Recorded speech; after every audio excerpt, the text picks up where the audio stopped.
السلام عليكم، اش اخباركم؟ كنتمنى انكم تكونوا بخير وعلى خير وانتم كتشوفوا هذا الفيديو. مرحبا بكم معايا اليوم فيديو جديد وروتين جديد. عواشركم مباركه البنات. قبل ما نبدا بغيت نسقسيكم، واش بديتوا كتوجدوا رمضان ولا باقي؟ اذا كنتوا ناويين هذا العام ان شاء الله توجدوا سلو وباقي ما شريتوا المقادير، فكنقول لكم هذا هو الوقت المناسب. هذه نصيحه من عند مولا خزين، هو اللي نصحنا اننا نشريو الاقامه ديال السلو او ديال السفوف من دابا، والسبب هو ان كل ما قرب رمضان كل ما تزاد الثمن ديال هذه المكونات كامله. وكيف ما شفتوا في الاول شريت انا الزنجلان، شريت 2 كيلو ديال الزنجلان والثمن ديالو حاليا كيسوى ما بين 28 درهم حتى ل 35 درهم. هذا بالنسبه غير للرومي اللي كيجي شويه منقي، اما البلدي وصل حتى ل 60 درهم. ونيت الزنجلان من الاحسن نشريوه بكري لانه كيحتاج النقا باش هكذا نقيوه على راحتنا، لان اكثر حاجه كتحتاج نقا هي الزنجلان. وشريت هنا حتى الكاوكاو اللي حاليا الثمن ديالو كيعمل 25 درهم، واللي الثمن ديالو يقدر يرتفع حتى ل 35 درهم. اما بالنسبه للوز فحاليا بدا كيرتفع الثمن ديالو من 80 درهم، انا شريته ب 90 درهم. اما ملي غادي يقرب رمضان ما غاديش يطيح على 100 درهم. صافي، هذه هي النصيحه اللي كنت بغيت ننصحكم بها البنات بالنسبه للناس اللي غادا تقتصد على جيبها، وعطيتكم حتى الاثمنه. دابا غادي ندوزو للوصفه اللي بغيت نشارك معكم اليوم، اللي هي املو اقتصادي صحي وبكميه وفيره.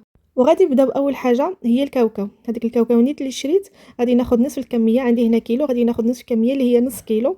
غادي نعملو في الصينيه بحال اللي كتشوفوا. وهنا قبل ما ندخلو الفران غادي نقيه، ضروري نقيوه البنات. ما نعرف يكون فيه شي حاجه، انا كنوريكم هنا شنو كيكون فيه. نقيوه من الحجر، من داكشي اللي كيكون فيه يعني الشوائب اللي فيه، وفي نفس الوقت كنقيوه من هذيك الحبيبات اللي كيكون فيهم السوس. هنا كنوريكم الكاوكاو باش كتعرفوا النوع مزيان، هو ملي كتفتحوه ما كتلقاوش شي مغمال من الداخل او فيه شي تنقيطات، وهادو اللي فيهم السوس بحال هكا من الاحسن اننا نحيدوهم. صافي كنقيه مزيان. من بعد خاصنا ضروري نمسحوه، فانا خديت هنا واحد الزويف بيض. المهم كيف ما كان انا خديت هذا الزويف هذا وغادي نمسحوه. اللي كيف ما كتعرفوا ما يمكنناش نغسلوه، فمن الاحسن اننا غير نمسحوه بحال هكا غير من الغبره. كنمسحوه مزيان مزيان وكنردو في الصينيه اللي شفتو، وغادي ندخلو الفران. بالنسبه للفران كنخليه غير على 120، انا خليته تقريبا مده ديال ساعه على 120 باش كيتحمر مزيان، كيتحمر بلا ما يتحرق. وردوا البال معاه ضروري، الكاوكاو ما خصوش يتحرق، لان الكاوكاو اذا تحرق في املو كيجي المذاق ديالو باين بزاف. خصو يجي غير مذهب محمر، واحد التحميره خفيفه. صافي رديته في الصينيه ودخلته الفران كيف ما قلت لكم المده ديال ساعه تقريبا. ودوزت هنايا غادي ناخذ كاس ديال الزنجلان. هذا الكاس هذا زايد شويه على كاس ديال العنبه، على داكشي ما عمرتوش. هذا الزنجل هذا اصلا كان عندي منقي وممسوح، ماشي داك اللي جبت اليوم. صافي خديت هذاك الكاس وعملته في المقله باش غادي نحمرو حتى هو. غادي نحمرو غير بحال هكذا على البوطه، ما بغيتش نعملو في الفران باش كنبقى يعني مسيطر عليه في الفران، ما كنقدرش نعرف واش تحمر مزيان ولا لا. كنعملو على نار مهيله وكنبقاو نحركو فيه، ما نحيدوش يدنا منه نهائيا باش حتى هو ما يتحرقش ويعطينا الطيبه خايبه في املو. وهنا باش كنعرفوه صافي واجد ونطفيو له هو فاش كيبدا يطرطق، وكناخذوا بحال هكا حبيبه واحده كنطرطقوها في يدنا الا شفناها قاصحه يعني ماشي رطبه. صافي كيكون جاهز. هنا الكاوكاو تا هو صافي تحمر وحطيته هنايا برد تقريبا شي ساعه هو كيبرد. كناخذو بحال هكذا وكنبقى نفركو ما بين يدي باش كنحيد له ديك القشره، غير القشره اللي باغا تزول، ماشي ضروري نحيدوا له القشره كامله، غير داكشي اللي غادي يحيد معنا وصافي. وضروري خصو يكون بارد باش ما يتعجنناش وحنا كنطحنوه. صافي كنفضوا هكذا من ديك القشره اللي حيدنا. اذا بقات القشره راه مزيان باش كيجي املو اللون ديالو شويه، اللون ديالو مغلق، ضروري خاص تبقى فيه شويه القشره. صافي ها هيدا بركه. وغادي ندوز هنا باش غادي نطحنو. انا عندي غير هاد الطحانه هادي ما كتخرجش الحاجه معاها هلكا بزاف، ماشي بحال ديك الطحانات اللي كيخرجوا تقريبا كيخرجوا الزيت من اللوز ومن الزنجلان. هادي شويه وصافي كتعلق شي شويه، ولكن ماشي بزاف. نتوما كتشوفوا كيفاش عامله، ولكن ماشي مشكل، قاضيه الغرض زعما. صافي غادي نطحن ديك الكاوكاو كامل وغادي نزيد حتى الزنجلان في الاخر غادي نطحنوا معاه. وغادي حيت انا ما عنديش مولينكس البنات غادي تشوفوا كيفاش غادي نطحن غير بديك الطراب ديال اليد.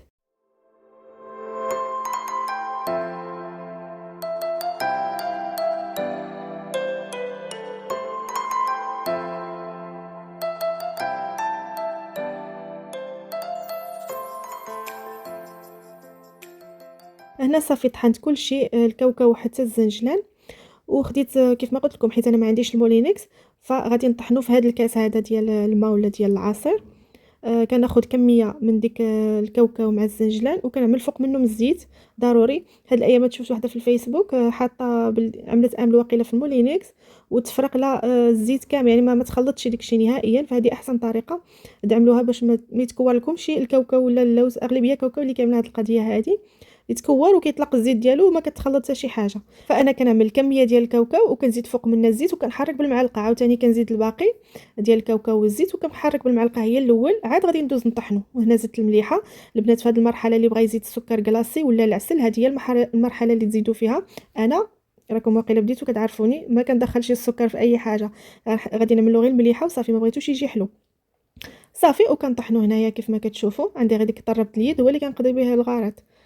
كنطحنو مزيان حتى هو راه عادي زعما بحال المولينكس، وبعض المرات كيجيني انا هو احسن من المولينكس. كنعمل به العصير وكنعمل به كلشي صافي. كنطحنو كلشي مزيان وكنخلطوه، وانتم غادي تشوفوا بعينكم كيفاش كلشي جا معلك ومطحون مزيان.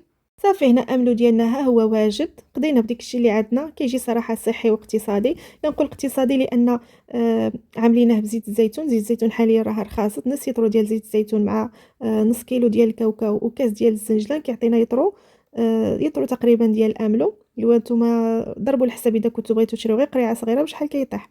هنا ذقتو كنقول لكم انه جا زوين. بالنسبه للناس اللي كتبغي الحلاوه ضروري غادي يزيدوا الحلاوه، انا لا. وصافي هذا هو الفيديو ديالنا كان اليوم. كنتمنى انه ينال الاعجاب ديالكم. اذا عجبكم ما تنساوش اللايك والتعليق والاشتراك في القناه باش توصلوا بكل جديد. نتلاقاو فيديو اللي ما جاي ان شاء الله. بسلامه.